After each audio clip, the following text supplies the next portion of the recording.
Right, so a plugin I use all the time, Serato Sample, I think it is one of the best samplers going. So I thought it's only fair that I show you an in-depth look at how I use it on my projects, which is almost every project. Anyway, let's jump in. I'm using Cubase, see what you think.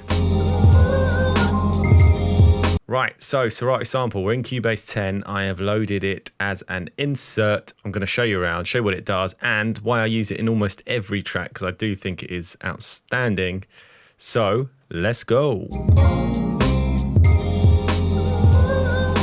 So, I mean, straight away, the first thing you're going to notice is this whole load audio file or drag and drop file on the screen. This is really useful if you use something like, say, Splice, or you have samples elsewhere. You can just literally drag them onto your desktop and load them straight in without actually having to browse. I'm actually going to browse because I know the file I want, but it is very useful. So I've loaded up this gospel sample. So before we do anything, right, first up, it automatically syncs to your project tempo. You can see here 94 beats a minute. So the first thing it does is time stretch the sample. So be wary of that. You can turn it off and it will tell you what it thinks the sample is here, 130. You'll even notice, here are some zoom and zoom out buttons. You'll even notice there's a grid button and we can see how it's tried to work out the time. People that have used Serato will be familiar with this grid. However, I do, in this case, want it to sync to my track. Let's play the sample before we do anything else.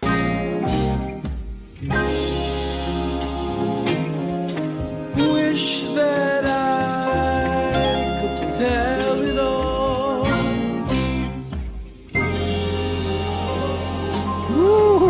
About what? Some absolutely glorious material in there, right? So you can really easily drag this marker about by using the mouse. It's really responsive, and I love how you can see the waveform so easily. Also, you'll notice it's clocked the key of what it believes is F minor, it thinks. You can change that. You can just use it up and downs to go through all the different keys. You can even detune by cents. So you can get to, halfway in between a note if you like. If you've got an old sample off a vinyl or something, that would be really useful. So let's work like top left to right and then bottom right. So you've got play, as you've just seen. You've also got these two little buttons here.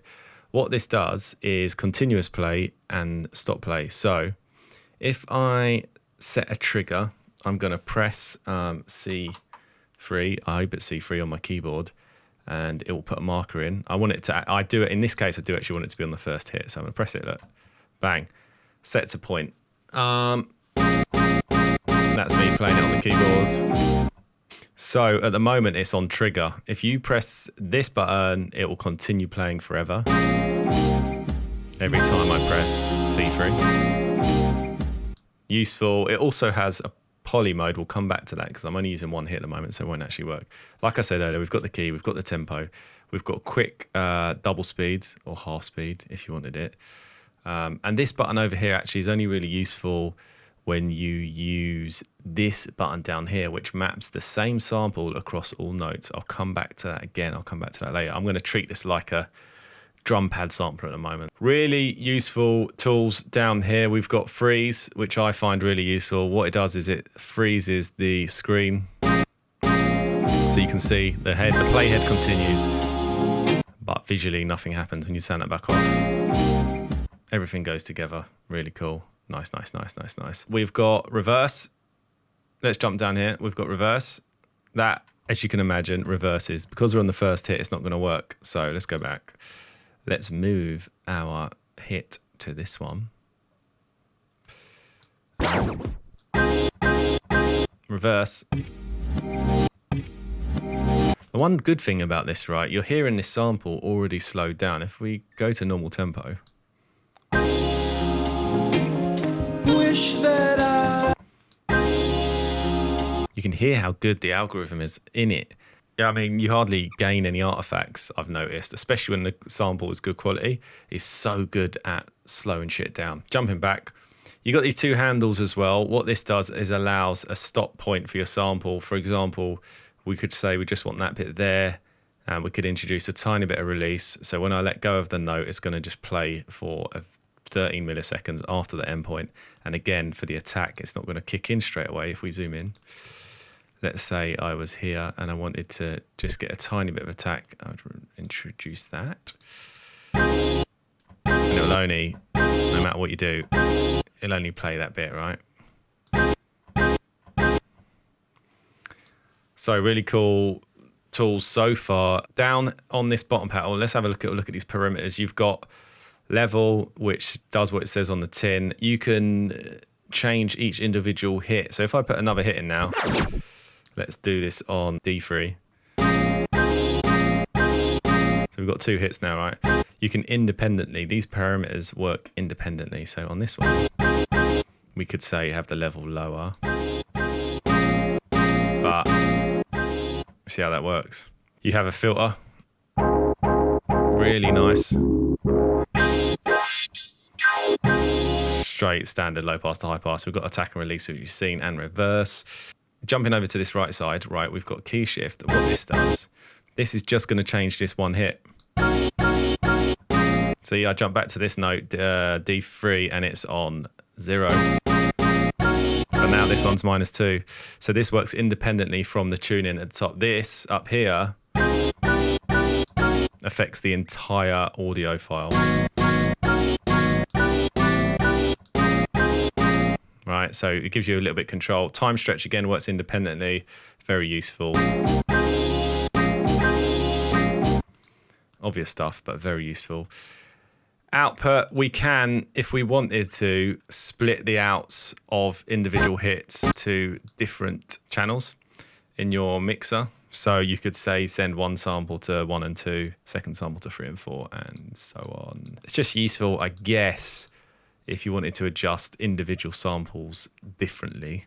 I rarely use that myself, but I can see why that would be useful. Then another useful one here is select all. This selects all the points you've put in, and it allows you to edit them. Everything goes white, as you'll see. It allows you to edit them together. So when we do filter now, it's filtering both. We can turn that back off by clicking one, and you can see both parameters have changed. Again, we can select all and reset. If I was to do that and reset, that should, in theory, reset the attack and release as well. We have map across the keyboard, this button here. What that does, if we select a sample, say this one, then press this, this is now, you'll see this new button here, this is now going to map that same sample across every note. So up and down the keyboard. Useful, right, if you want to treat a sample like that. This pitch and lock button here, if you turn this off, it will treat it in a traditional sense when you have mapped across the keyboard on. So as we pitch down the sample, it will get slower, which is traditionally how it would work. That only is really useful when you say working with like 808s. In fact, I believe if you have an 808 in the file name, it automatically recognizes, and this turns off by default, which is a super hidden trick. This also works really well with drum pads, little pad, external MIDI controllers like that. I've got an Akai LPD8 and put it into pad mode. Make sure map across the keyboard's off because that doesn't like that. But if I now go to a sample and then hit one of my pads, let's hit the 4th one. There you go. I can now control this off of my drum pad machine, which some people prefer using those. They're touch sensitive as well, so that's quite cool.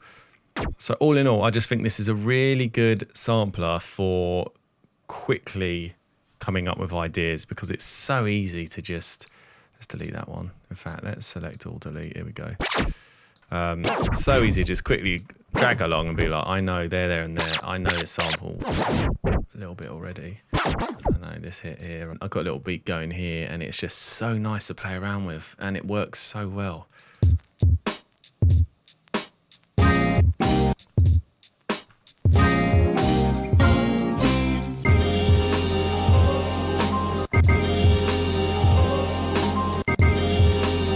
Needs to tighten up a little bit.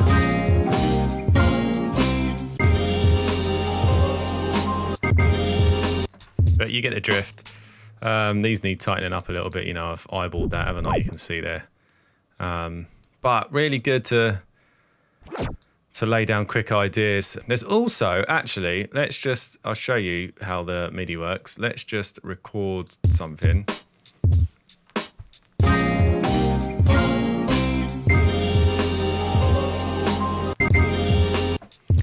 I just wanted to show you playback. I'm not going to quantize anything. I'm just going to play it back and you can see no latency.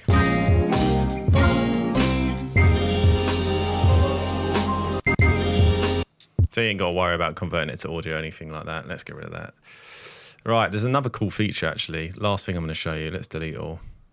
And there's this little button, right, called Find Samples. Look, boom. And it whacks in loads of hit points.